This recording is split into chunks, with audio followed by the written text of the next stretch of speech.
NZ Aerosports, Icarus Canopies, now Gyro. That's right, we've rebranded, and Gyro is our next generation. It honours our founder, as that's the name we knew him by, but Gyro also marks the start of a new chapter. And not to be biased, but it's going to be fucking epic. Long story short, we're more us than ever, so if you're new to the sport, or even a Sky God Ninja Turtle, welcome. I think our valiant leader Lucy, Gyro's daughter, says it best. And we still got that fuck yeah attitude. Rebrand! Woo! Rebrand woo indeed, Lucy. Anyway, head over to gyro.com for more info and get amongst your legends. I was 19, broke, unemployed, and sold my girlfriend's canopy for drug money. So I thought I better sew her a new one. What a sentence, and what a story. This describes the humble yet outrageous beginnings of NZ Aerosports, the home of Icarus Canopies, in the words of our founder himself. From getting a paratrooper toy from his mom, watching parachutes at the DZ as a 6-year-old, jumping off the wharf with a parachute made from bed sheets, doing his first jump at 16, sewing his first canopy on a borrowed machine at 19, and starting to sell parachutes out of a garage in 1986, Paul Gyro Martin had an undying love for the sky. Our company started with one man with the wildest of spirits and a true blue sky dream, a renegade. In the time that Gyro created and ran the Icarus Canopies brand until he passed away in 2017, he pushed everything he had to its limits. We miss him, and we always will. Gyro is the next generation of NZ Aerosports. It honors our founder, of course, because it was the name we all knew him by, but Gyro the rebrand also marks the start of a new chapter, our next jump. Gyro is the space between sound and silence, art and science, chaos and calm. Gyro is a state of epic tranquility that transcends understanding. That moment, in the door, in free fall, mid-swoop, where nothing but the present exists. A perfect balance of euphoria and thrill. Gyro captures our passion for flying and our commitment to designing break-the-fucking-rules canopies that deliver pilots pure, wild flight. Coming straight from the cockpit, it's another episode of Lunatic Fringe with the fucking pilot.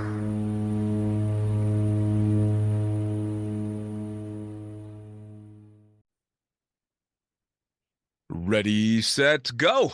Back in the can for another edition of the Lunatic Fringe podcast. And man, I've got so many questions and so many stories I want to hear about. So straight to it. Who the fuck are you and what do you do? Hey, my name's Luke Aikins. I skydive. I fly planes, mostly for RedBull, but about anything you can think of in the air, I'm doing. Dude, you know, I've seen so many videos and so many clips of the stuff that you've done over the years, everything from badass jumps to flying with the kids that just always makes me grin. So there's so much I want to hear about. And thank you so much for taking the time. For those that are seeing the video, that is a gorgeous backdrop you've got right there. What is that? It's my Cessna 180. My dad and I bought it. I been working on it for a bunch of years since he passed on. And over the last year, I had a little time on my hands. I had my pilot's license. So we kind of redid a bunch of work on the 180. And so I'm proud to show her off. Oh, it's absolutely beautiful. Tundra tires and everything. I mean, that's a beautiful bird. Yeah. So look, straight to it. I always get started by asking my guests how they got started in anything extreme, not necessarily just skydiving. So how did it all start for you? Well, for me, I'm a third generation skydiver. My grandpa flew P-47s in World War II, got shot down, a little mechanical problem over in Europe, tried to open up the cockpit of his P-47, couldn't get it open, crashed, landed in Allied territory in a field. No big deal. They bring everything back, but he always wondered what it would have been like that day to jump out. Flash forward, he's back in the States, late 60s. He goes out to a club, a skydiving club back then. Yeah. And with a buddy, and they made a skydive. Old static line, and fell in love with it so much that he started his own club and that turned into eventually Skydive Kapowsin that my aunt and uncle own and run. And now my cousin Andy and Carrie are taking it over from them. And so for me, it wasn't just if you're going to jump, but it's when. Nice. That's, you know, family, you know. I'm the oldest of us, so I've kind of talked to a number of multi-generational skydivers, and I always ask, was it different for you in that there was a point in your life where you were pushing back because that's what the family did? You know, I rebelled against my parents in a lot of ways, but being able to skydive was not one of them. You know, like I couldn't wait. It was the only thing in my life as a teenager that I cared enough about to follow the rules, to not get grounded. You know what I mean? It was the only thing that they could take away from me that I really cared about. So as far as skydiving goes, it was not where I rebelled against. I have some brothers and sisters, and we have a couple of cousins that they all made jumps at some point in their life. But they might not have loved it quite like I did. You know, I was willing to clean toilets, whatever I had to do to be able to skydive. Sure. So for me, it was all I wanted to do. Well, that's a pretty incredible carrot to be able to hold out in front of your kid too, right? Yeah. And back then, you know, I made a tandem when I was 12. I got to do my first static line jump by myself when I was 16. Wow. So I had one jump when I was 12, and then I had to wait 4 years, you know, and that's a painful 4 years for a 12 to 16-year-old. And then started skydiving when I was 16 and haven't stopped since. And you started, I'm assuming, in Kapowsin. Yeah, at Skydive Kapowsin. I actually grew up on when we came back from the military, we moved out on the private airport where Kapowsin was, a little neighborhood. So literally out our window was the DZ across the student field. So I grew up. I mean, this is all I did, all I looked at every day, all day. And what a stunning area. I mean, even if you're on the ground, what a stunning area. But to be jumping over that, I mean, you had to have known how special that place was. You know, I think when you're a kid, you don't realize that stuff. When I look back now and I think about how I grew up, and all of the benefits that we had, you know, growing up in that community, whether it was flying, dad teach you to fly, skydiving, whatever, just freedom, right? We're on a private airport. You could ride your motorcycle, you do whatever you want. Andy Farrington and I, my cousin, have kind of recreated that for ourselves here. We live on 40 acres between the two of us. It's all fenced in. We got a little grass strip at our house, and we kind of tried to recreate that for our kids, so that they can enjoy the way we grew up. Yeah, I mean, well, and it's such a beside the countryside and being able to just enjoy everything that the Pacific Northwest has got. I mean, to be able to fly over it and jump over it is just, how special is that? You didn't know how beautiful it was till my first trip down to Eloy. I bet. You know, you kind of take it for granted, right? And then you go to Arizona and you got all these cool aircraft and so hot, but desert, you know, sunrise and sunset is beautiful there, but middle of the day is hot.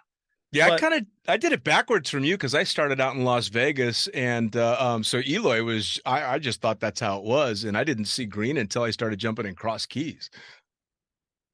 Nice. Edo's place. I had some good times up there. It was a hell of a place, wasn't it? It was. In its heyday, it was awesome up there at Cross Keys. I was jumping out there 2004, 2005, kind of when it was at its peak. Actually just had a conversation last night with an old instructor out by the name of Simeon Lott that was jumping out there at the same time. And great crew, Kim Worthington, Jacko, and all this, just amazing jumpers.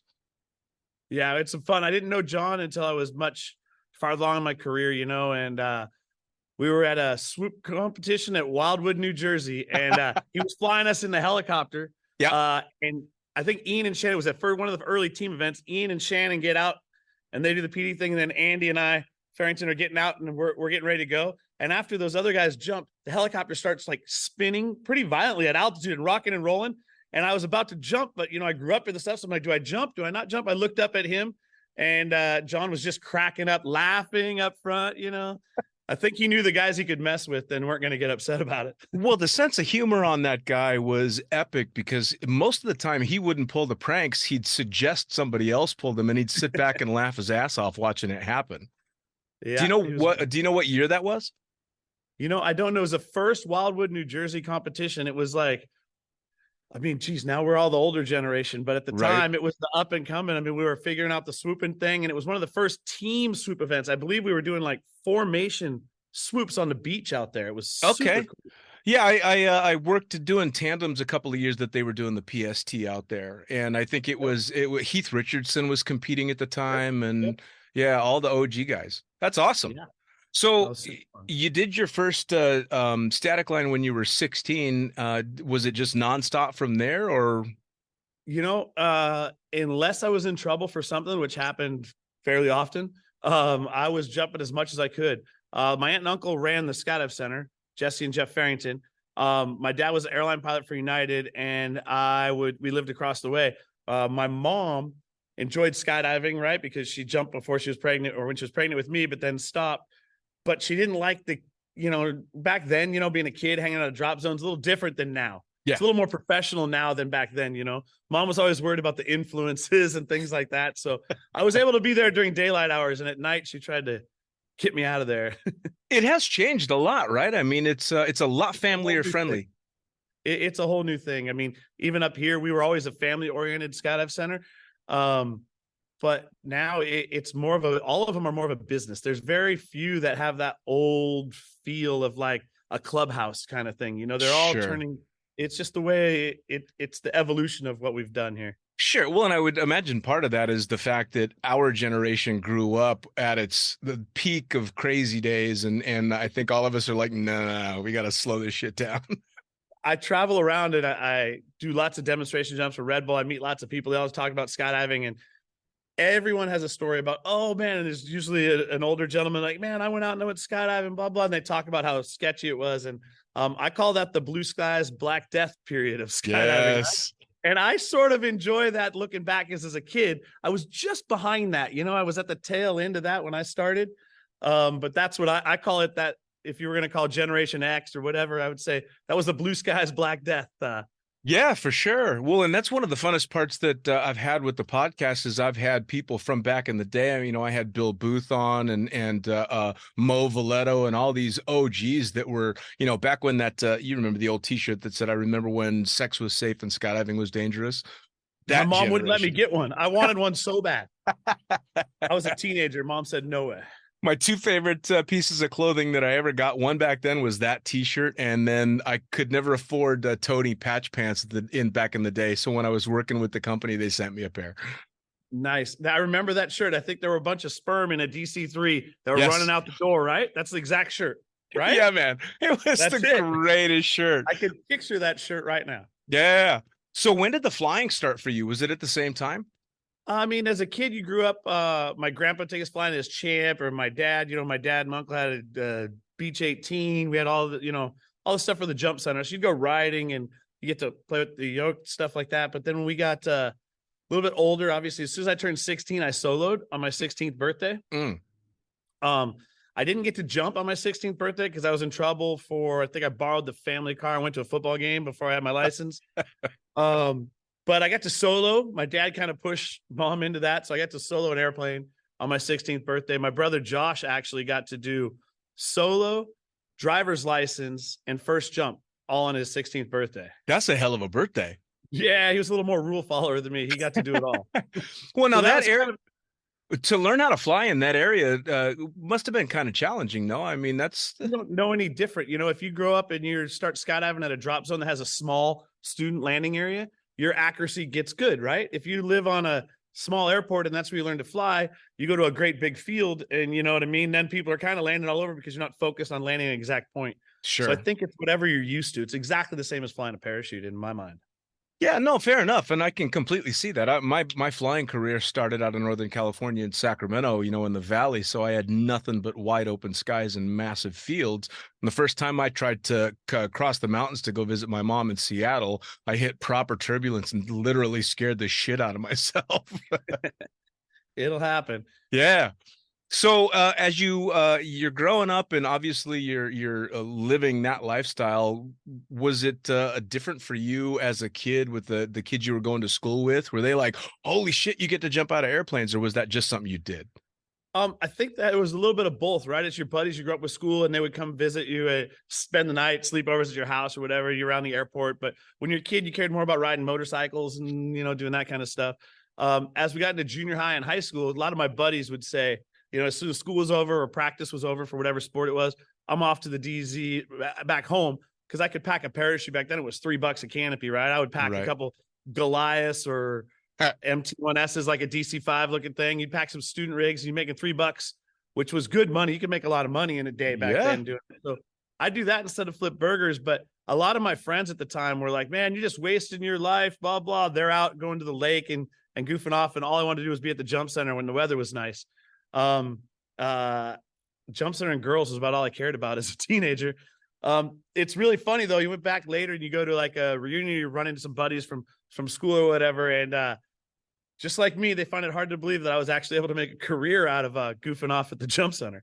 Yeah, no, it's the same with me. I mean, I think I was the one that everybody figured I'd survive. They just didn't know how I was going to manage to make it through life. And of course, to end up jumping out of airplanes and doing stuff like that, people kind of were like, first off, how the fuck do you make money doing that? Second off, of course, that's what you do. And the money thing was a big one for me. Like my uncle owned the drop zone. They covered my student jumps, but then after that, I had to pay for my jumps, and do all that. So I packed parachutes, I did all that. What I realized growing up, though, around the jump center is back then, you had the guys, you could live in a van or a tent at the drop zone and in Washington in the summers only. Yeah. And you could skydive and they look like they're having a great time and doing all that. But my dad was a little more buttoned up. He, was in the military and then flew for the airlines, and we had a house, we had a little airplane. That's the stuff I wanted to have. Sure. So I was jumping and skydiving on the weekends and doing that stuff. And then I realized that there wasn't really, I could do tandems. I could tow some drogues. I was 18, 19. I could do that. But I wasn't going to have the lifestyle. I wasn't going to be able to have this behind me here, right? Sure. An airplane. And that's what I wanted. So then I went to work for a buddy doing dirt work, heavy equipment, for 2 years. And I started my own business. So people ask, what do you do for a living? At that point, I was playing in the dirt and jumping out of airplanes. I mean, it was like the perfect life for me. Well, I'll tell you what, though, that's so fucking smart, because I would think that the natural assumption would be, if you're raised in that environment and you love jumping as much as you did, that fuck it, that's just what I'm going to do. But you're kind of thinking outside the box when you realize at a young age, I got to get a real job if I want the other toys as well. That's pretty forward and that's thinking. What I wanted. The jumping was the most fun ever, but I also didn't like just doing work jumps. And back then, there weren't teams fully sponsored. There wasn't. I mean, at our drop zone, we're up here in the Northwest in Washington, right? Craig Girard was based here before he went to the Golden Knights and stuff, so I knew Craig before he went to the Knights and all that stuff. And that was about the only way that you could make a living and be like a competitive skydiver or not just an instructor. Sure. Would be to go into the military at that time. And I almost did that. I went to do the paperwork. They tried to get me in there. What ended up happening was I wanted to guarantee I could go to tryouts. I'm like, hey, if I fuck up tryouts, that's on me, but I don't want to go, because you had to pick a discipline like a rigger or something for them to be able to let you out of your job to go to tryouts. Right. But I didn't want to be in the military and do that for a living, right? If I'm in the military, I want a job that's cool. I want to be doing something that I think is fun or more exciting. And they couldn't guarantee me tryouts, so I never signed up. So I decided I need to do something else to make a real living. That's where I am. Did flying ever cross your mind with the dad working in the airlines? It did. I always wanted to be a pilot, but honestly, I wasn't very good at school. I love school for the social aspect, but come to find out much later, I know now because I have an 11-year-old son, and learning about my dad's history, whatever. I was really dyslexic when I was a kid. I still am now. Wow. To the point that even stuff that I love, back then it was, you were lazy. You were a kid that didn't care about school. You were lazy and all that.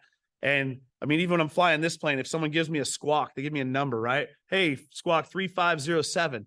I will say, all right, 3705. And, I flip it like that. I have to repeat the number until I put it in. So that was why I was scared, because back then you had to be college educated. You had a college education to be an airline pilot. Sure. So I didn't go that route. For that reason. And it's a challenging route, even if you're not having to overcome something like dyslexia, because I'm not dyslexic, and working my way up to ATP kicked my fucking ass for years. It's hard. Yeah. And that was kind of, I guess, honestly, I was probably chicken. I was probably scared of that a little bit. You know what I mean? I didn't want to fail that with my whole family. This is what they did. Yeah. And for me, I also couldn't imagine at that time a weekend away from the drop zone. I mean, it would, up here in the Northwest, when I was even doing dirt work, I would be in the neighborhood somewhere and I'd have excavator going or something, and I could hear the plane go by or see it. the rest of my day was ruined, right? Yeah, The work went shoddy. I was as fast as you could go to get out of there. Yeah, no, I absolutely feel you. I'm kind of semi-retired from flying now, and where I'm living, they've got an old DC-3 that flies tours around.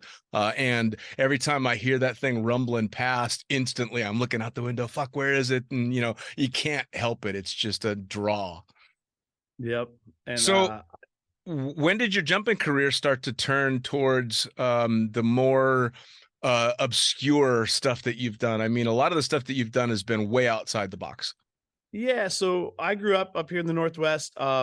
My accuracy was what you did. Traditional accuracy was the big thing up here, right? We had a lot of cloudy days, a lot of 3,000-foot jumps. Back then, they were at 1,500-foot jumps. I think the statute of limitations is gone on that. Yeah. There was a lot of, low altitude. Hey, just get her going fast and I'll get out. All of those old days. So I did a lot of accuracy, traditional accuracy jumping, and then some cruise, some two stacks, stuff like that. Obviously the tandems, the instruction and stuff. And then I always liked doing the next thing, right? So even back then, if you're goofing around jumping out with a boogie board or, all the goofy novelty stuff that I thought was neat in the early 90s, anything you could think of in the early 90s that you were trying to do, right? From the sit suits to the whatever, I always wanted to be on the edge. And then we started swooping, parachutes that have no business swooping, Yep. Kelly Farrington, my cousin, owns Velocity Sports. He was a year older than me. We're at the same stuff. And Kelly was swooping his Cruise Light. I mean, like really bad stuff, back then, but super fun. And so I was always pushing the edge of stuff. And then I got into swooping when the parachutes, when ZP material came out. Yeah. And the first real, like a Robo Z.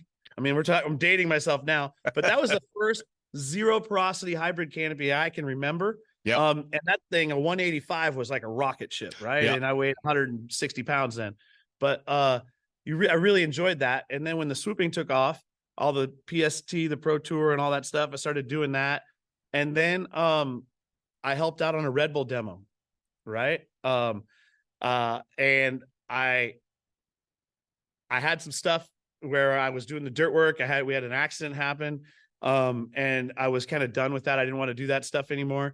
And the RedBull thing kind of came up at that exact same moment. And I ended up taking this little opportunity with RedBull, which was basically I helped out on a demo into the Seahawks Stadium.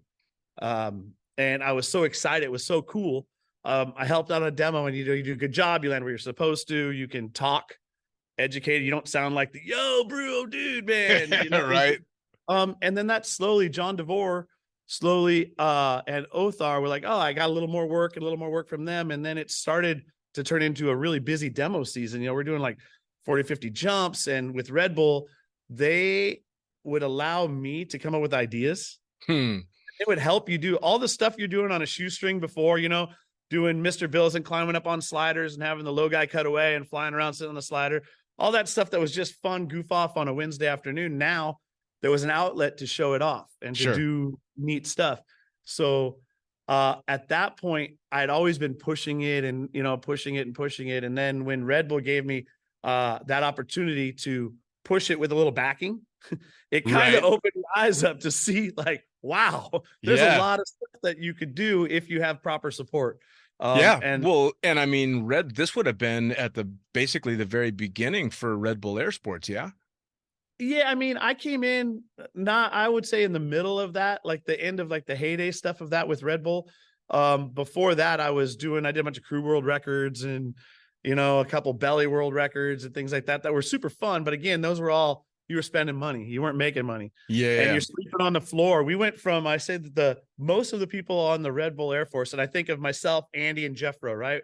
Remember when Team Chaos, we were Team Chaos. It was me, Andy, Jeffro, and TJ, and we traveled around. We were swooping. It was there wasn't Flight One back then, but it was PD and it was us, and there was the Cobalt guys. It was like a really fun. It was the beginning of all of that. Sure. We would go from sharing a hotel room, right, with 3 or 4 dudes sharing a hotel room like any competitors do, and jumping your ass off, hoping to win enough money to buy a plane ticket home.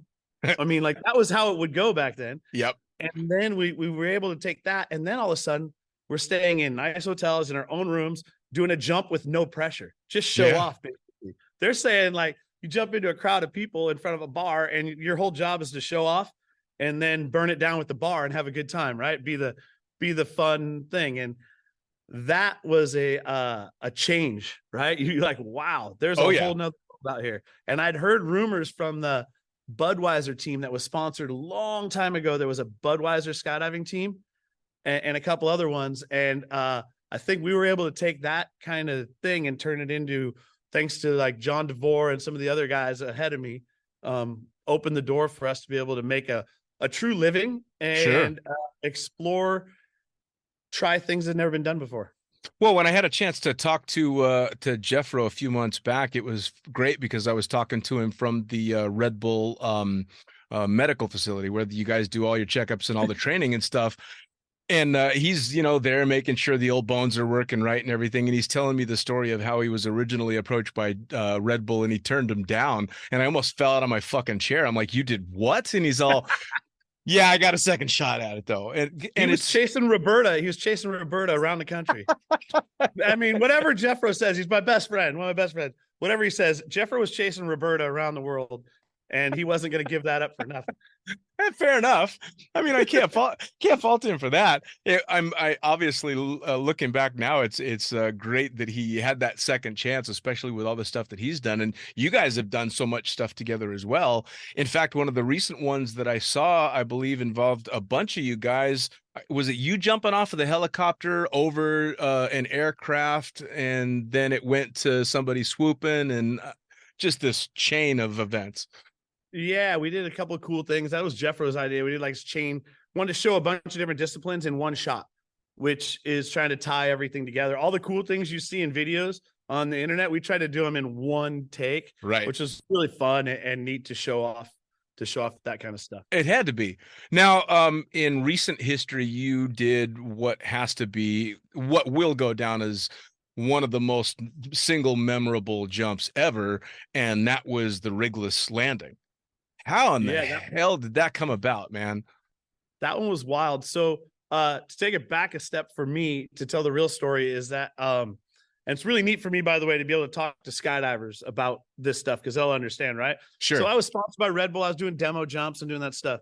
All of the other guys are shooting this movie that never came out. Eli, everybody was shooting Human Flight 3D, and it was going to be this really big thing. It was going to be super cool. There were teasers everywhere. Yep. The acting was horrible because it was all of our guys acting. Like it was, and they're all filming that stuff all over. And RedBull says, "Hey, we need someone to go jump and film this project." And I was like, "What is it?" And we just need you to go film this project. And I showed up at Paris Valley at the wind tunnel at Paris with the camera helmet. And I met Felix Baumgartner was getting ready for RedBull Stratos. Yep. And my job was literally to film him do some practice jumps, right? We flew in the tunnel at Paris. We went out, did a couple practice jumps. They show up. Ted Strong and those guys bring out a rig, and it's a tandem rig, right? It's a strong tandem rig, basically a little bit modified for Felix with the spacesuit. Sure. And I said, "Hey, Felix, are you a tandem instructor?" And, I had a bunch of thousand tandems at that time, a couple thousand. And I was like, "Hey, are you a tandem instructor?" And Felix said no. And I was like, "Hey, experienced people with thousands of jumps are pulling the handles in the wrong order and killing themselves." That was that time frame before Bill came up with all these things to basically stops you from pulling the handles and save a bunch of people's lives, right? Yeah. We saved a bunch of people's lives by designing a system that couldn't pull them in the wrong order. Yep. Well, this one you could. And I said to Felix, I was like, "Hey man, like you got to be careful because you need to go through your order 1, 2, 3, 4. I was just like basically trying to give him a tandem instructor briefing as he was going up and jumping. And one of the jumps, he exits, and we actually had a cutaway on the reserve because if he opened up high altitude, he wouldn't have enough oxygen to get down. If for some reason the parachute opened at 40,000 feet, 60,000 feet, 100,000 feet, even if you lived through that, you would die on the way down. So we need to be able to cut the reserve away.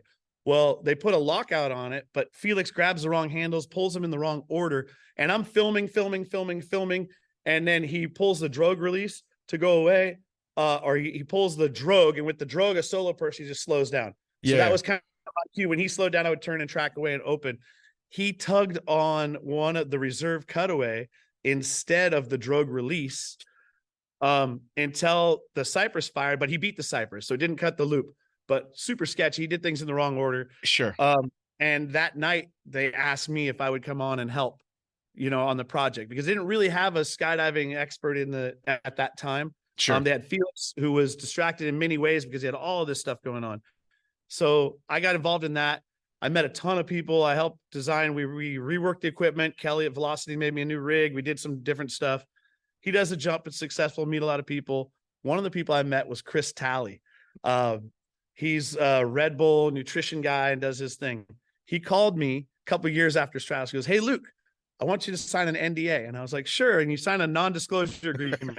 If anybody sends me those, I always sign them because you get to hear about really cool projects. Usually you have nothing to do with them, but you get to hear some crazy guy's idea. And I sign it and I go out to my car because my son was like 2 and he's screaming in the house. I can't hear anything. So I go out to my car and these guys tell me, "Hey, we want you to jump without a parachute." And I was like, "Hey, you know what? That's cool." Gary Connery already did that. He landed in some cardboard boxes on a hill. It was awesome with his wingsuit. It's not for me. It's been done. It was super cool. He crashed those boxes and it was awesome. It was one of those things that kind of slipped under the radar, which probably shouldn't have for anybody, but was the skydiving community is the only one that knows really about that. It was pretty amazing. The kahunas it took to do that. But I said, not for me. And they go, no wingsuit. And I was like, what? And they said, "We want you to land." And it was like a giant half pipe. And they're going to hang it off the Grand Canyon. And it was going to be this big, long half pipe. And it made sense to me physics-wise, right? If you cannot burn up as you touch the side and it'll slowly turns into a big slide and comes out, and I was like, wow, that's wild. It's not for me. I got a wife and a son, and I don't know how you test something like that. Right. How do you find out? How do you see if that's going to work? So I then told Chris and them, I'm like, "Hey, give me a week or so. I'll help you find somebody to do this. You can't just go out and ask skydivers because for a little bit of money, they're going to do anything. You need to do this. You need to do this right. I'll help you figure out how to do it. I'd love to be part of the team, but I'm not going to do the jump. It's just not for me." And I went away and I went in the house and told my wife, who has about 2,000 skydives, and we had a big laugh. We were laughing about it, right? Like this giant, we're fixing Wile E. Coyote on this like sliding thing.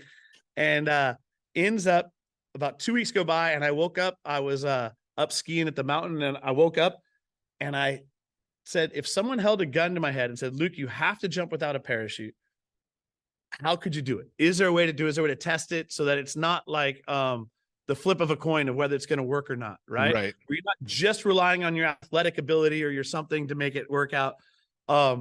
And I came up with that. I actually thought of the guy in the circus getting shot with a cannon. Yeah. In the net. I'm like, I wonder if you could do something like that. And so I sent a little drawing off to some Hollywood stunt guys that I knew, Jeff Haberstadt, who's an old-time jumper. And he's like, "Yeah, that would work, but why not do it like this?" And so went back and forth a little bit. I called these guys back and go, "Hey, I'll do it. I'm your guy. We can make this thing happen." And that's how it went. The only stipulation was that I wanted to be paid before we jumped. Fair enough. Now, so how do you've had a good laugh with the wife thinking about the first initial idea. How in the hell, I think it took bigger balls to have to sit down in front of her and go, "Yeah, so remember that thing we laughed about? I am actually going to do something like it." So before I called them and told them like, "Hey, I think we can do it like this," I talked to her. I'm like, "Hey, what do you think about this?" And we'd done a bunch of other projects and smaller things. And we had figured out from stunts and things, she trusts that I could do things in a step-by-step, baby step, crawl, walk, run kind of attitude. So she's like, "Oh yeah, sure." But it seems like something, "Yeah, oh, sure. You can jump out without a parachute." Like it's not really going to happen. Right. Like something's going to come up. So she was all on board, but we thought we were getting paid in thirds.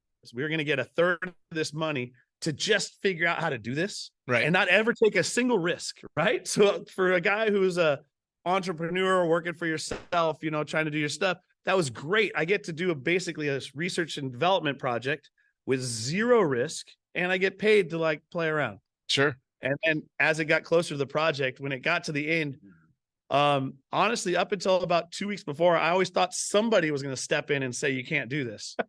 I thought it was going to be a big brother somewhere was going to say, "Hey, you can't do this." Well, I remember not only thinking that, because obviously there'd been a lot of build-up prior to it, but then especially when it was announced that it was going to be aired on TV, I'm like, well, No, there's no way. And then cut to actually watching you in free fall on TV going, this is fucking happening. Holy shit. I mean, was there any point where you're like, nope, nobody stopped me? Yeah. For me, I was honestly surprised that it was live and it was 6-second delay. So on the East Coast in the United States saw it. If it stopped 6 seconds, so basically if it stopped, we all know skydiving. If it stopped at 1,000 feet, Yep.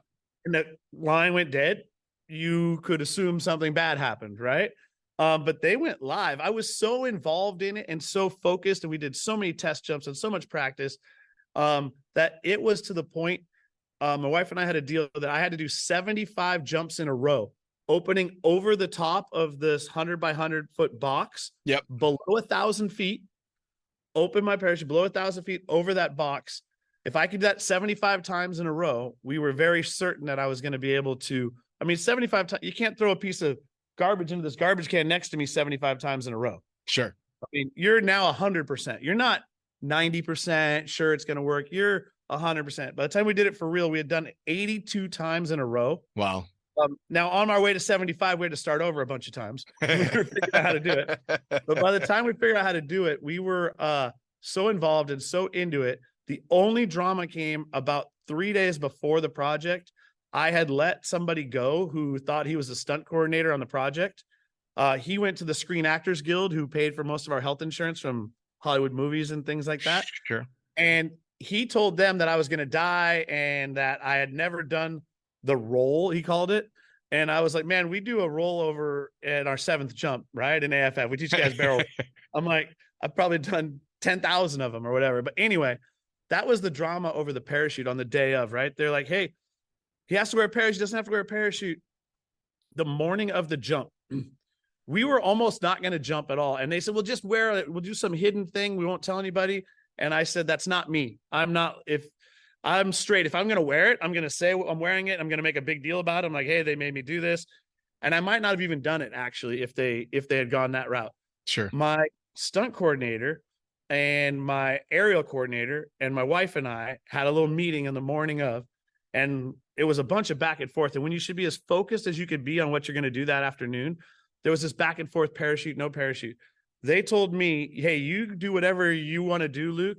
We got your back. Like, don't worry about anybody but what you want to do. My wife and I talked, and we had done this, and we had built this up to do it without a parachute. Right. I also think when you wear a parachute, your mindset is different. You're not as focused because you have it on. You have a bailout. So are you going to be like, oh, I'm close enough, and then you're going to, open or maybe wait too long or this and that? If you don't have it, all of your practice, all of your focus is into exactly what you've been working for a year and a half, and there's no backup. There's no out for you to take at the end. So my wife and I decided we were going to do it. And it was really weird from that meeting when we walked out and my wife was like, no, I think you should do it. Whatever you want, however you want to do it. Everything got calm that day. When we decided to not wear a parachute, everything got calm and mellow, but we weren't going to tell anybody. So we took the rig, and Sonic was there from the East. So Sonic, he came, he said, hey, I got to be here to watch. And I handed him my rig. I said, hey, can you take the dead ends out of the leg straps? Because I wanted to I have a Cobra buckle on my chest strap always. And I just wanted the dead ends off. So you slide the leg straps off, leave the rig in the plane and go. And then we took off, get to a couple thousand feet. And I didn't know that the same exact time that I'm doing this, they're interviewing my wife. And we're literally climbing up. And I was like, you know what? I'm not doing this fake thing. And I took it off right then in the plane. And at that moment, they're watching it live on TV, the produce everything in the booth. And at that same moment, my wife's beginning to go, what do you think, Monica? How's it going? And Monica says, well, I'm really fucking pissed right now. They bleeped her out. And she says this on live TV. My husband's in the plane. He's getting ready to do this stuff. Everything's back and forth and back and forth. People that don't even know what's going on are trying to make decisions for him. At the same time, I'm taking the rig off in the plane. They don't know this. So then they cue the host to say, hey, at the last minute, we gave him permission to take the rig off. He's just received permission. And that was them trying to catch up with where we were already. Yeah. So it's funny. People thought that was all staged. And we were like, no, they ended up playing catch up to get to where we were. That's funny.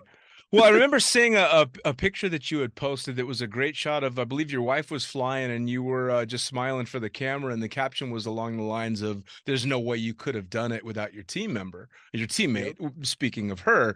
And I remember thinking how cool that was, because I know my wife, if I told her I wanted to jump off of a fucking step ladder without help, she'd lose her shit. So, you know, I remember thinking that was super cool. We're a really good team with that stuff goes, you know. And looking back, by the way, you do the jump, it's successful that day.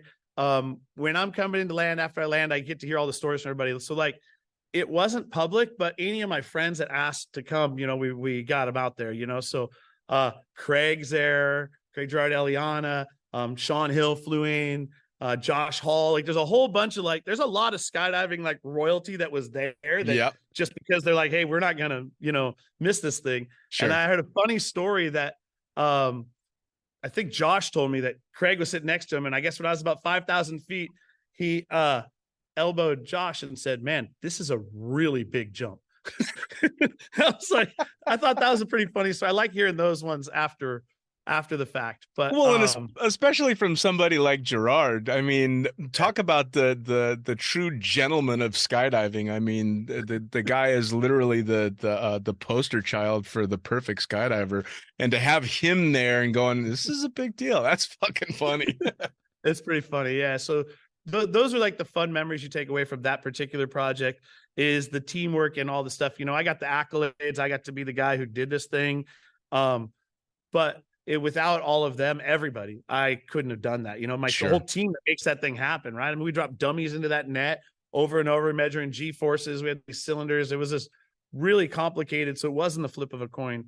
And it took a whole team to get through that project. We got home from that. My wife and I we did the morning shows in New York and all that afterwards. I got home and I watched it. I recorded, I watched it, and I was sweating watching it on the couch. Yeah. I bet. Well, and I know I'm okay at that point. The image that sticks out in my mind more than anything is whoever was flying camera was above you with this incredible view down, and all I could focus on was the back of your green jumpsuit with the emblem on the back and not seeing a rig. And I just couldn't wrap my head around the fact that I'm just looking at your jumpsuit. It was fucking wild. I think that was John DeVore's view. And what's really funny is I hand off my oxygen to Andy at about 12,000 feet or so, because I didn't want to land with the mask on. So I take that off and I hand it off to Andy. He takes it. And then I have Jeffro and John jumping with me, right? At 5,000 feet or 6,000 feet, Andy deploys, goes away. Right after he goes away, Jeffro pulls and opens, and John's supposed to open last because he had that live shot you're talking about. And he's supposed to pull right then. John said he didn't know what to do because he said, there's my buddy falling without a parachute on, and I'm here and like, there's nothing I can do. So he actually took it down to almost 3,000 feet with me. And he was supposed to open like right away because he was like, nothing you could do. And a really funny side note to that for the skydive community was I jumped out and I did a flip out of the plane because you needed to, like, when you're so bent up, you need a little bit of like relax, right? So I hucked a flip. I did a few rolls to my back up high, and then I was sitting there and I thought, you know, what's funny is to do a practice pull. So I waved off and I did a practice pull, and I love the fact that started a whole bunch of drama. Oh, he has a parachute on. He was doing a practice pull. I mean, do you really need a practice pull at 20,000 jumps? Right. I mean, my doing that was just a nod from me to my skydiver community, right? To my buddies, to my family in the skydiving world, because it's fucking funny. Out of all the things that I do, whether it's jumping one plane to another, that thing, the demos, the no parachute jump, what I'm planning next, all that stuff, it's all about, I want my friends to think what I do is cool, right? Yeah. I mean, not that I don't care about the rest of it, but the fact that like my peers think what I'm doing is neat, that's who I'm doing it for, is myself and my peers. And to hear that from the skydivers and the skydive community being so fired up was pretty awesome to watch. Oh, for sure. Well, and I remember thinking back because the first time I saw somebody jump without a rig, it was Pastrana when he did that jump in Mexico. And I was never particularly a fan of that jump because it didn't seem like there was enough planning into it. It seems super sketchy. And back in the day, I felt like it gave skydivers a bad name. The flip side to that was yours was so meticulous and so well planned out that I got to take pride as a skydiver in how you guys did it, because it came off like you did it right. Whereas Pastrana's sprayed with fucking Red Bull and doing flips, and hopefully his buddy gets to him. Right, but Travis, that's his thing. You know, I think it's a lot more planned than you think. You know I'm what sure. I mean? Like, I get you, but I always say when I talk about Travis, I like Travis, a good buddy, and I always say that Travis's athletic ability and stuff gets him out of stuff that normal person's gonna be dead doing. Oh, no doubt. And he surrounded himself with the right people. But I'm glad you took that away, because that was the hard thing on that one. Is I didn't want to be the crazy guy that jumped without a parachute. Yeah. I wanted to be the guy that proved you can do something that seems impossible if you go about it the right way. Sure. Well, and that's definitely what I took away from it. And again, when I saw that Pastrana jump, this was God knows how many years ago. That must have been close to 20 years ago that he did that Yeah, jump. it was a long time. And now, of course, looking back, I still don't like that jump nearly as much, just Right. because of the way it came off back then. But yours, like I said, it really came off as having been meticulously planned, which was a credit to what you guys put into it. Now, out of all of those, the ones that obviously you've got other stuff that's in the works, but out of all the ones that you've done, what do you think has been your most challenging or funnest one? I would say that the most fun one was the plane swap one that we just did. Hands down, the most challenging was the no parachute jump. Fair enough. The plane swap one is a perceived risk, right? There wasn't Sure. really ever anybody at risk. We're out in the middle of the desert. We got 5 miles empty underneath us. We got 7 aircraft circling us, and Andy and I have parachutes on. Yep. So the very worst thing that could happen happened. Yeah. Right. And nobody was hurt. Not only was nobody hurt, but it wasn't even close to anybody getting hurt. Right. Right. It's a piece of shit 1964 beat up, rusted out 182 that took a damage. Yeah. So that was the most fun, because the risk that there wasn't as much life and limb, right? As long as your parachute doesn't open up on your way in or your way out. Yep. You're pretty much going to be okay. And I was surprised at that one. We did that in Arizona, and when there were people there, a lot of skydivers and stuff. And I was surprised at how I almost felt like I was trying to make it not corny almost, right? Because if you really think about it, there's no risk. But when you get into it, it was high stakes and like really fun. And then the skydivers that were there and stuff were like shocked at how intense they felt as it was going on, Sure. So that was the most fun. And it was a really fun year and a half of like testing and developing and fighting with people. And like that was what I really enjoyed, the whole process on the plane swap. Now, how'd that the unique system to keep you vertical and at speed, how did that all come about? Because that was a wild system. Yeah. So, I mean, when like I said, I grew up in this sport in the 90s, I saw a picture on the Parachutist magazine. I think Tom Sanders might have taken it. There was a Stearman biplane in a dive with a drogue behind it. And there was a guy in free fall next to it. I thought it was Jerry Myers, but I think it was Donnelly. I think it was Kevin Donnelly, Dave's dad. And they were doing it for a movie or for something like that. And other people had flown up and gotten into planes. I wasn't doing something that hadn't been done before. But they all had these big drogues and a pilot in it holding it stable. And I had always saw that. And when I was a kid, I just wanted to recreate it. Right. When I was in high school, I was like, man, I just want to do that. Like I never knew. And then you get in with RedBull, you got all these things, and then you get asked to present some ideas that you would like to do. And most of them you never get to do. And I presented 2 planes diving at the ground with the drogues and the pilots switching planes, leaving them empty, but it had drogues. And then as I was thinking about it, when I was like trying to sell it up the road, not having the drogues made it sexier, made it cooler, right? Sure. Is there a way to do this where the plane is basically a plane and you can like take it off and fly away afterwards, and all of that. And so I found a guy, Paulo Ice Cold. He's a professor of aerodynamics at Cal Poly. And I said, hey, do you think we do a break? And we started looking into it. And, 182s were they're easy to come by and all that stuff. And so he designed this brake system, and then we did this trim. I had over 200 dives of that plane trying to get it to where it would go hands off, because it would be going straight down, and a straight down airplane, it's actually still making lift because going the speed of an airplane, it's going about 130, and the wing is shaped aerodynamically. So it's actually going across the sky like that. So it's very hard. You almost couldn't track with it if it was straight down. So we had to actually make the plane about negative 97 degrees Wow. to get it to actually go vertical. And so all this stuff we learned along the way, and it was really fun.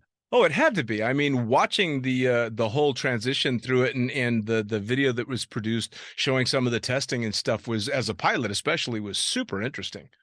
It was really cool. So we put them both into experimental, went through the FAA, got all the permissions to dive these at the ground. And it's funny, they wouldn't let us, I asked for a waiver to skydive out of the aircraft for testing. And I explained the whole thing. Here's what we're doing. We're going to dive out of one. We're going to get the other one.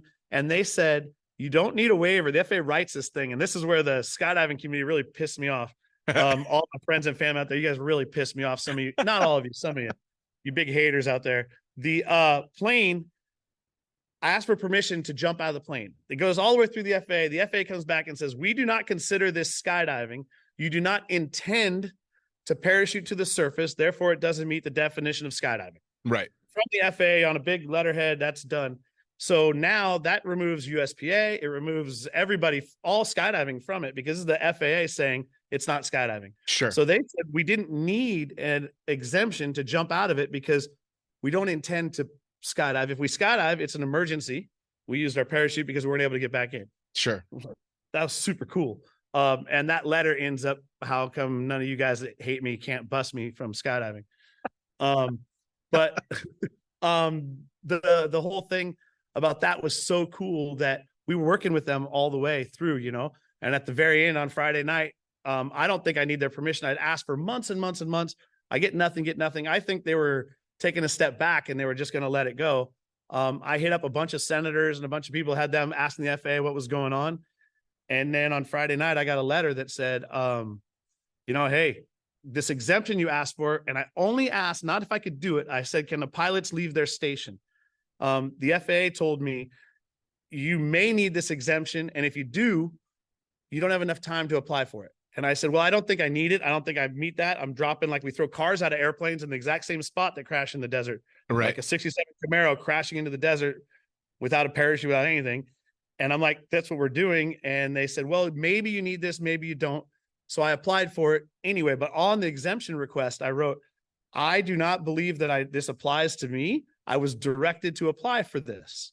And I'm just going about my business. I get that. So all I got was a denial letter saying I can't, the request, the specific regulation I asked to waive, they weren't going to waive. So then I look at it, I'm like, well, actually, that never applied to me anyway, I don't think. Sure. Here's what's going on. And honestly, if everything would have worked out perfect, it was a cover your ass letter they sent to me on Friday night at 4:30 p.m. Arizona time. And we're doing it live on Sunday night. Everybody's known, the FAA is known for 7 months. This is going on. They gave you permission to make the planes modified for doing this. They've seen video of it, and they sent that, and their offices aren't even open between then and Monday morning. Sure. And then that's how that all went down. But it was really, really cool. And what was crazy was when I jumped out and I head over there and Andy said, hey, the blue plane's out of control, so we could talk in free fall. And Andy goes, it's out of control. And I'm like, what? And I still have to get to mine because I can't really worry about him at this moment. So I go, and to fly up to an airplane with nobody in it that's diving at the ground, it's pretty wild to look in the door and see nobody. It's gotta be. I mean, I couldn't even wrap my head around it. Watching the video was even just more bizarre to me than the rigless jump as a pilot. So I'm watching this empty fucking cockpit and you working your way past the strut to get into it, going, this is how the fuck. Yeah, and so like really at the end of the day, Andy made one more skydive. And you know, he landed, and even on the TV, it's pretty funny. They said one of the news articles had Andy landing under his emergency parachute, and he's removing the slider off of his Leia and setting up for a big 630 turn into the desert. That was his emergency parachute. So it's pretty cool. I mean, the news is always the best when it comes to skydiving, right? They sometimes they try, but most of the time they're just pulling shit out of their ass. And, you know, honestly, to their credit, I never answered one question. This is one of the first times I've talked about this at all.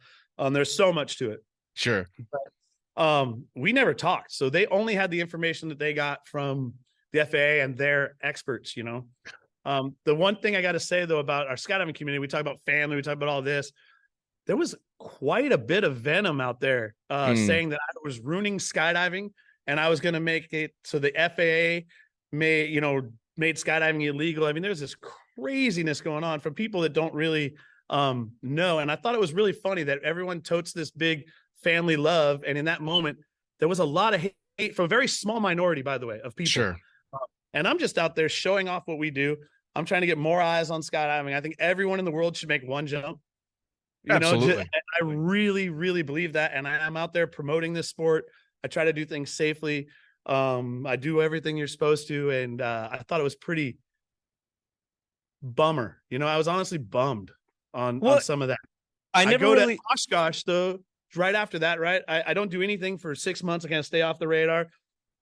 Go to Oshkosh, where the pilots are. And I think pilots would be the ones that would be all up in arms and all pissy. I go to Oshkosh. I jump in. I'm announcing on the show. The rest of the jumpers jumping in the whole show.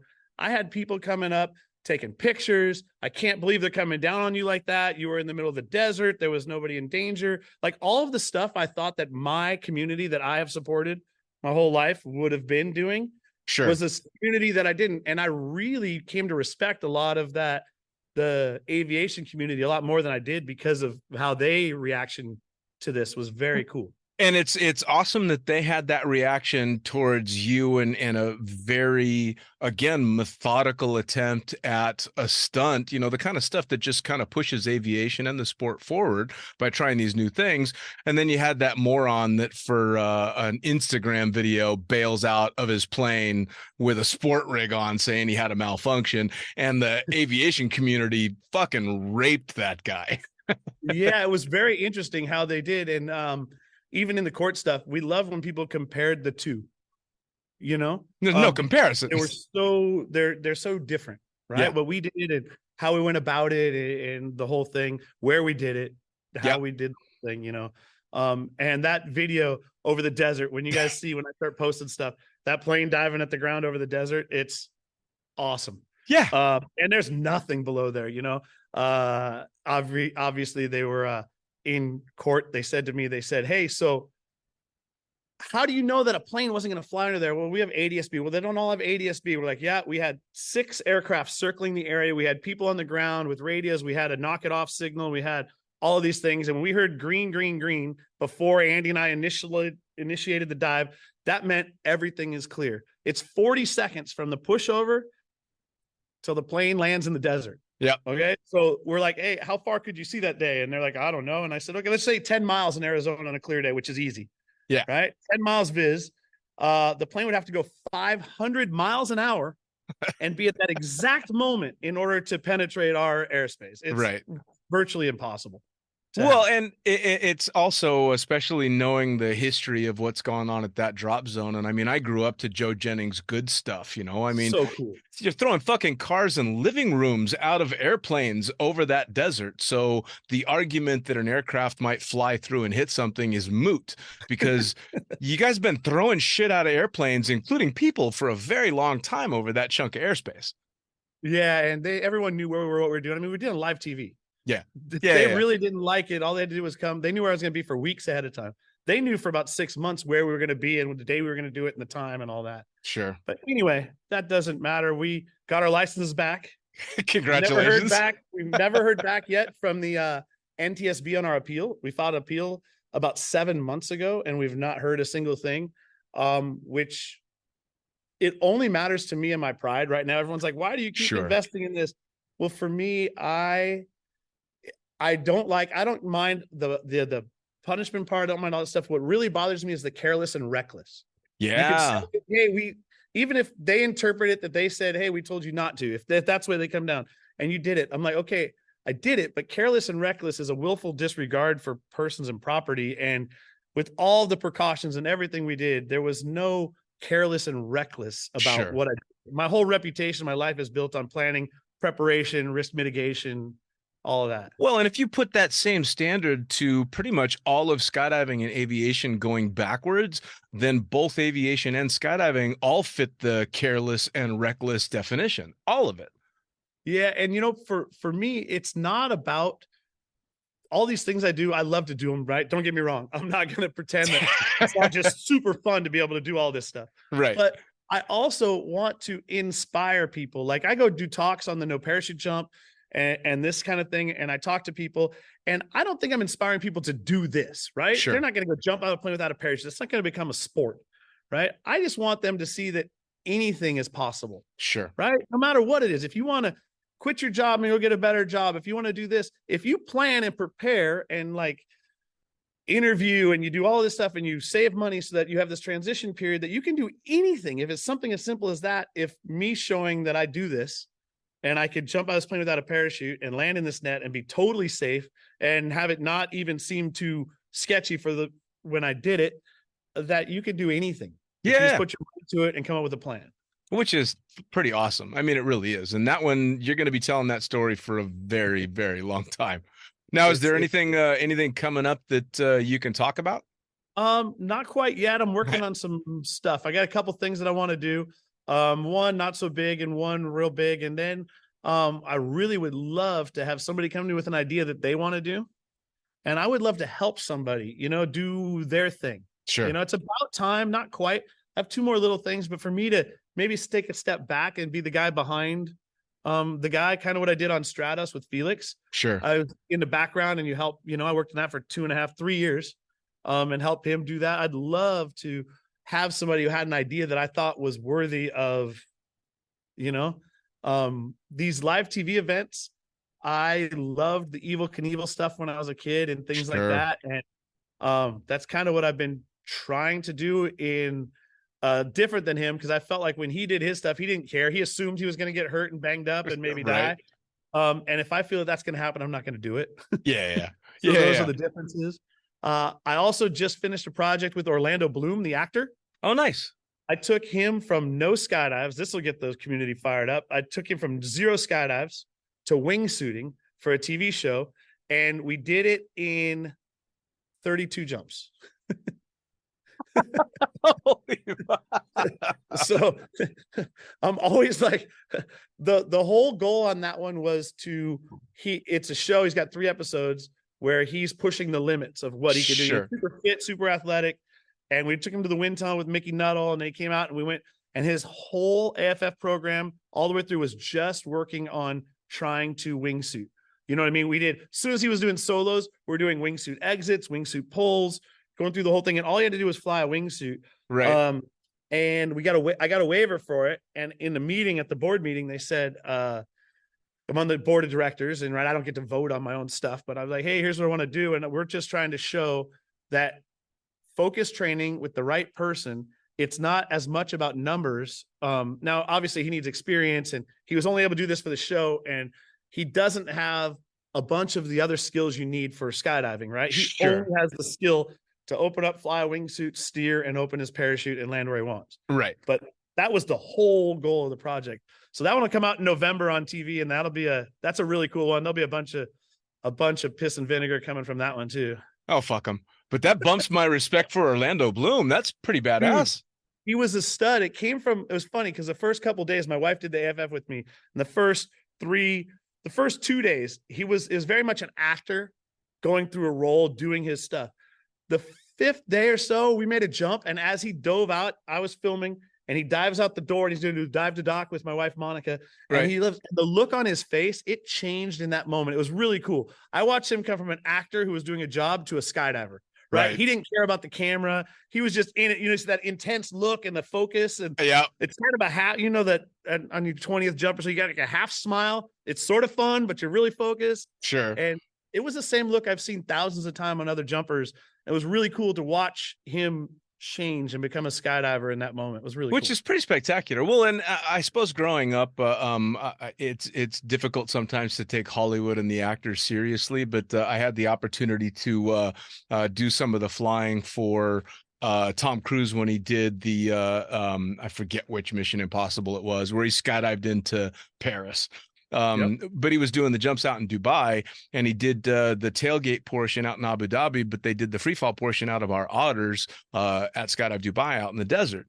And I remember watching his work ethic and then watching the dailies at the end of the day and watching what he was doing. And, not a super experienced skydiver, but just watching the passion that he had, not necessarily for the film and the video and all that, but for the jumping. And he was having fun. And I remember that really changed my opinion about him as well. I'm like, oh, this dude's a fucking skydiver that also happens to be Tom Cruise. Yeah, I felt the same. And that's what John DeVore told me, because John worked with Tom on the last one a bunch. And John said the same thing about Tom. And I just, it was very cool to see. I didn't know Orlando at all before this thing. And that was the first thing I did after the plane swap, right? So it's a pretty big deal. And now here I went and I asked for, as the USPA is trying to decide if they're going to bust me or not, I then am asking to teach someone to wingsuit in 20 jumps. And my thing was that I think that we're bringing more positive light to skydiving than, I don't think anything that I've ever done has done anything but bring more eyes and more passion to our sport. Sure. Well, and really the only stones that are being thrown, it sounds like, are coming from inside the sport, probably by people who are pissed off that they're not the ones doing it. So, and honestly, that was it. I didn't get one thing from anybody who was not in the sport. And a couple of people took them back afterwards and stuff. It's really easy in this day for people to jump on, and I call them internet tough guys. They get on there and they'll type it all up. And then when you meet them face to face and you're like, hey man, why don't you ask me? You know me my whole life. Call me up. Do you think I'm the guy that's going to give the middle finger to the FAA? Yeah. Must be more to the story than what you're hearing on the Today Show. Sure. Well, and the cool thing was, though, from just the WUFO perspective, it all came off as very professional and very, very well planned out, which at the end of the day, that's the important part if you're trying to draw more respect and draw a bigger group into the sport. Yeah. And I think that the funny part for me is that some of the skydivers was like, oh, RedBull's doing this and RedBull's doing that. They don't know that I pitched this to RedBull for 10 years in a row. I alternated, I changed it, I twisted it, I did everything I could to make this. I begged them. They are talking to me, right? So that's how a lot of this stuff goes. It's not those guys pushing. If anything, it's me pushing them and them backing us and letting us, having some faith and trust in us to do these things. And after that was over, RedBull's obviously very concerned about public image and stuff. So they have these companies that go out and they ask a bunch of questions and they ask, and overwhelmingly the general public around the world saw it as RedBull doing RedBull things. You know what I mean? You're doing stuff that's pushing the envelope and it doesn't always work. And it seemed real, but there was no negative feeling on it. And so I think that's what bummed me out, is that there was a small group, vocal group in our community that was that way. It kind of bummed me out because these guys know me. If you know me, you ever talk to me, I grew up in this life. Would I do anything that would hurt the sport that I love? No. Sure. Well, but there's always going to be that minority. There's always going to be somebody bitching. And unfortunately, we live in an outrage lifestyle now. Everybody is looking for something to get pissed off about. So fuck them. And it was so fun. We took the plane up just the other day, the silver plane, the one I got in. Yeah. And we put the brake down, and I had Mike Swanson, Andy Farrington, Scott Plammer come up with wingsuits. So you don't have to put the brake down a little bit. And they're their wingsuit with the porter. Yeah. We've done that a bunch. This one, because that brake was so big, it was like such a mellow non-event. My son was sitting in the right seat. I did one and I did the next one. It was so mellow. So I took Logan up. We had pilot rigs on and stuff. And he's 11. And Mike flies up next to it. And I'm looking out my left window at Andy on the left tire. And then Logan says on the headset, he goes, Dad, Mike's right here. I'm like, yeah, Andy's right here. And he's like, no, Dad, Mike is right here. He's going to touch the wheel. And then I hear Mike say, hey, Logan, what's up? As he's like wingsuiting next to the plane. It's so fun. It's super cool. What we do for a living it's crazy. It's incredible. And I pinch myself all the time. Oh, yeah. No, I was lucky enough to spend a lot of time both jumping and flying. And now I get to sit and talk to people that are doing all this stuff like you guys are doing, which is just, all of it. It's just been a fantastic ride that just keeps continuing. And like you, it's great. You get such pleasure out of seeing other people achieve these amazing goals and do all this fantastic stuff. It's awesome. It's so cool. And man, these kids out there right now are charging. What they're doing under canopies. I saw a guy. So a long time ago, Andy, we went to the pond swoop meet, and we practiced all summer here in the Northwest, soaking wet. We go to that thing in September at Sonic's and Billy's meet there. Andy comes in, drags his feet, lets go of his toggles with his hands, and pulls out the cap guns and points them at the judges. Right? You've seen that picture. And he shoots at the judges, and then makes it ashore.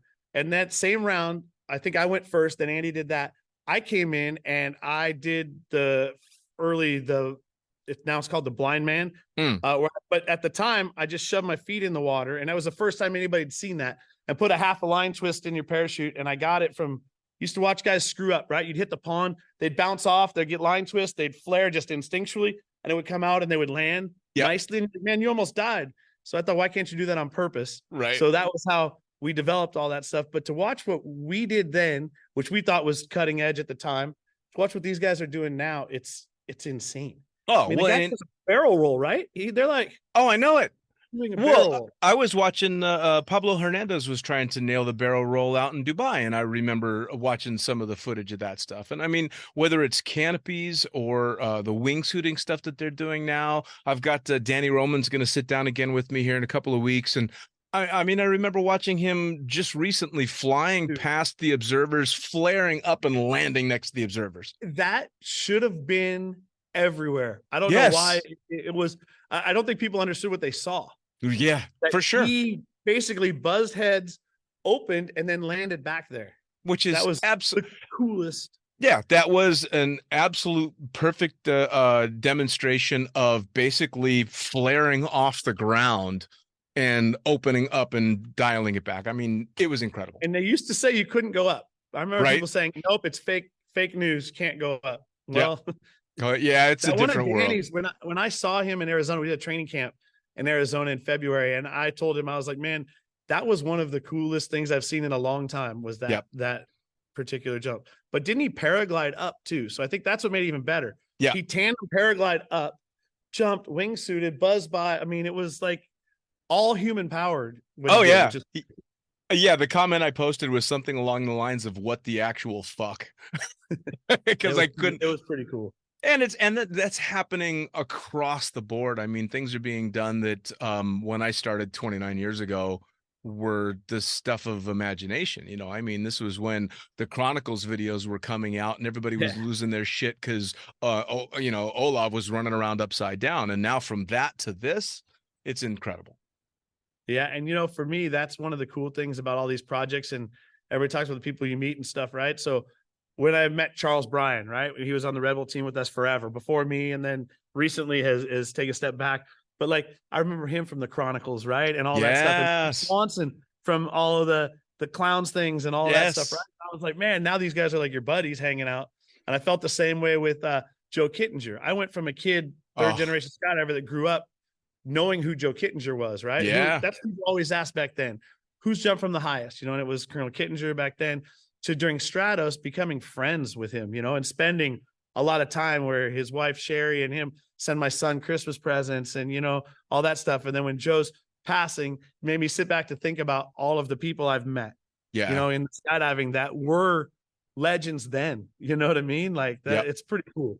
I remember and hope to be in that kind of thought of that when you're older and gone, that's what you do and what you're up to, Well, that's probably my favorite part about the sport is it's one of the few sports that has such a high level of achievement where your heroes can become your buddies. I agree. I mean, I remember sitting across, I grew up watching Chronicles and all that in the sport, and watching Omar Al-Hijalan do these amazing things, and then cut to more than 20 some odd years later, sitting across the table sharing a glass of wine. Chit-chatting about all this amazing shit that he's done, and it just going, what an incredible sport we've got. We really do. It is so cool. And, for the stuff that I do and the things I do, I want it to be remembered as the, not for one thing, right? Yeah. I want the body of work, right? The years have been doing this, since 89, and all of the things you've done, not just the one-off thing. And I think that, when I think of all those guys you mentioned, I think of their body of work. It wasn't just the Omar with no shirt on standing up, you know, with all ripped up doing his thing. It's not just that, it's everything that he did to be who he is. And that's, you know, what you hope to achieve. Absolutely. Absolutely.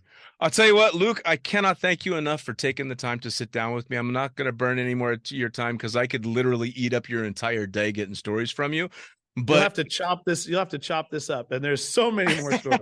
Oh, absolutely. Which is why I guarantee, especially after the next couple of ones that come out that you can't talk about yet, you can guarantee you're going to be getting emails from me going, fuck, I got to get you back on. Yeah. I'm trying to do something really big, which would be cool.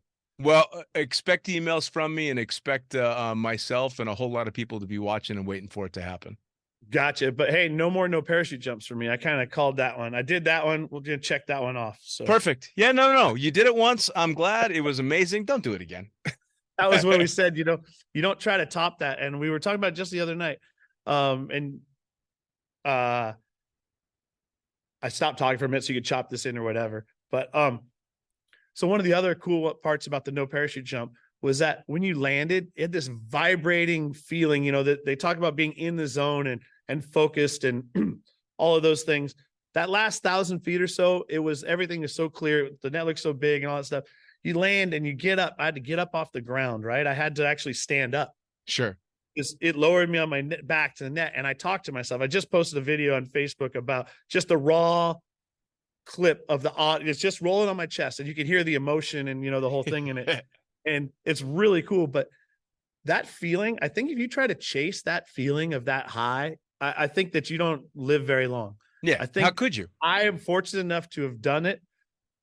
Super cool, successful, all that stuff. But I think you put that on a shelf and you move on and you don't chase that. I think if you're chasing that, that's the problem, I think, with some of the wingsuiting. And these are my best friends, the wingsuiting in the mountains and things like that, right? Yes. Chasing it. You're always trying to go lower and faster and stronger. And I think at some point you die. Is that when you win? Like, I don't quite understand that stuff. And that's what I tried to do with that particular jump was do it, shelf it, done, move on to something else. And that rolled into plane swap, which was perceived danger, right? Whole different fun, happy, you know, not life and death, not blue skies, black death, but more like, we're going to try and do something super cool and amazing. Right. Like I did with David Blaine when we flew the balloons, right? I designed the equipment with his balloons and trained him for that jump and talked him through the jump and all of those things. That was just trying to do something beautiful. It wasn't him being frozen in a block of ice for a week and almost dying or holding his breath till he passes out underwater. It was just trying to do something cool and fun and inspire. And that's the difference in projects. So I think you have to move on and look for the next things. I think that's the one thing I can say that I actually have specifically in common with you is myself and Jacko and Cross Keys took David Blaine on his first 3 AFF jumps. Nice. Oh, that's cool. Yeah, back in 2005. Really cool. So I get to share that with you. I'm never going to be. I was going to say a long time ago, right? Yeah. That was 05. Yeah. Wow, I'll never be laying in a net taking a picture of a net 100 feet above me. I'll never get to do that, but I got to jump with David Blaine like you did. Yeah, that's really cool. Yeah, David was a good guy, man. He was one of the coolest, nicest guys I've ever instructed and became like a good friend, like staying at our house and like, you know, he's a great friend of ours. Skydiving, he had to work at. Yeah. It's not, you know what I mean? We've all had students that are intuitive and they take it on and they're like, Orlando was super good.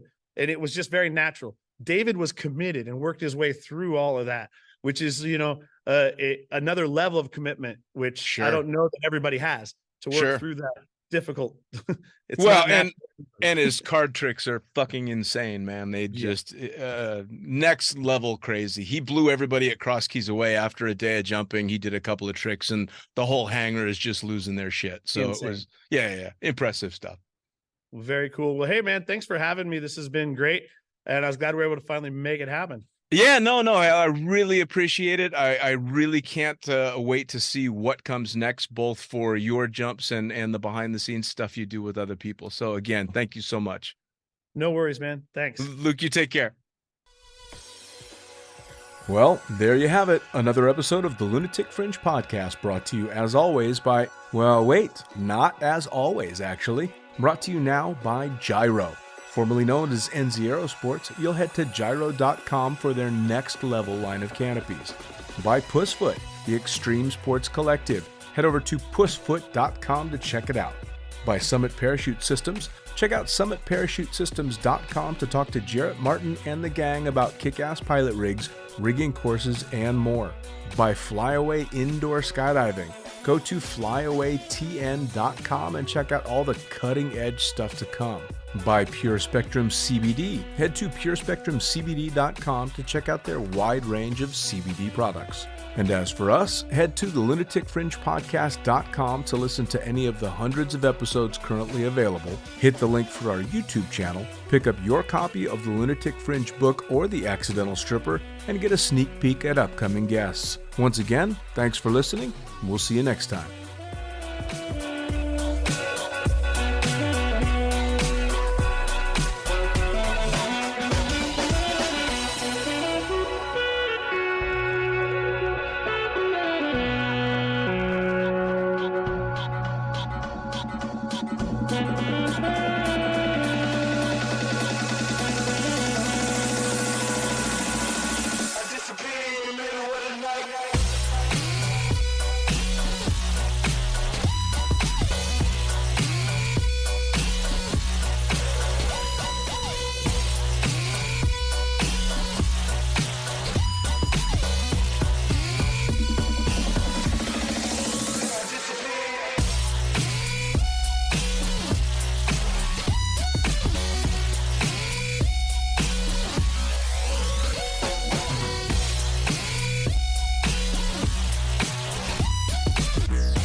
Damn.